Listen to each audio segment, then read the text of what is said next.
My name is Ammar. I am an exercise physiologist, and I got to learn about King's Hospital by living in the neighborhood just a few hundred meters down the road. Last year, I was running and discovered that I am not running as usual, and I went back to do a checkup in King's Hospital and discovered two of my arteries were blocked or reblocked again after an initial blockage that was there before.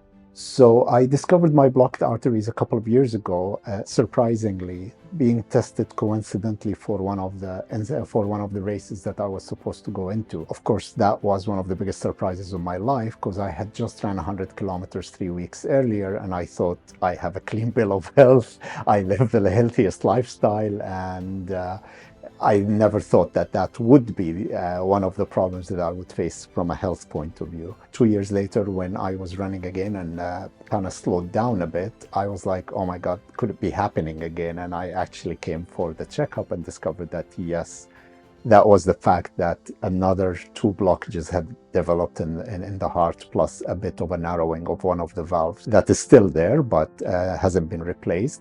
But one day I know that we're going to get there. However, that was another surprise because I also maintain that lifestyle. As an exercise physiologist, I think that one of the things that we don't pay enough attention to is the way we test athletes before they go into events and before they move on into ultra or what have you. We celebrate it, we encourage it, but we forget to tell people, please go take care of yourself first before you get there. So one of the things that I've noticed, I was tested every year for my test. So what I would say is, please do this.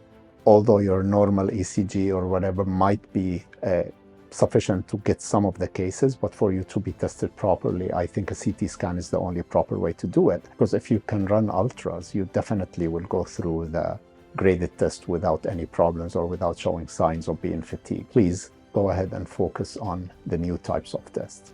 Meeting Dr. Butt, of course, the biggest fear that anybody who does what I do would be like, please don't exercise or please cut down or whatever. But the encouragement of Dr. Butt to continue my lifestyle and support it as much as he can while being conservative is actually one of the biggest advantages I've ever seen with Dr. Butt. I've seen a lot of cardiologists. I've mixed with a lot of cardiologists. I was a part of the Sports Medicine Federation in my country, so I am very well exposed to what doctors could say about a lot of the cases. And I think that with Dr. Butt, I felt very comfortable that I can continue my lifestyle. I am not as good of a runner as I used to be. We'll call it age for now, but I think that interaction is making me feel very comfortable and very confident in going back again and being able to do what I do best. Hello, I'm Dr. Mahmood Butt, and I'm one of the consultant interventional cardiologists at King's College Hospital in Dubai Hills. Ammar is one of my patients, and he came to me more than a year ago.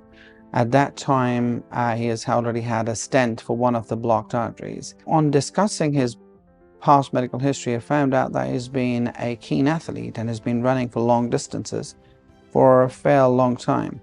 And he was found in the preceding years that after a certain race, a few days after, on regular checkup, he was found to have more than 90% blockage in one of the most important arteries in his heart. He'd been well when he came to me and he had no symptoms. However, we performed an angiogram just to find out if his previous stent was fine. We found out, to our surprise, that the same artery had developed another 90% blockage downstream from the stent. This was quite surprising. However, since then I have seen a lot of patients who've been keen and avid athletes, and they've been found to have a significant amount of calcium deposition in the coronary arteries whilst they remain asymptomatic.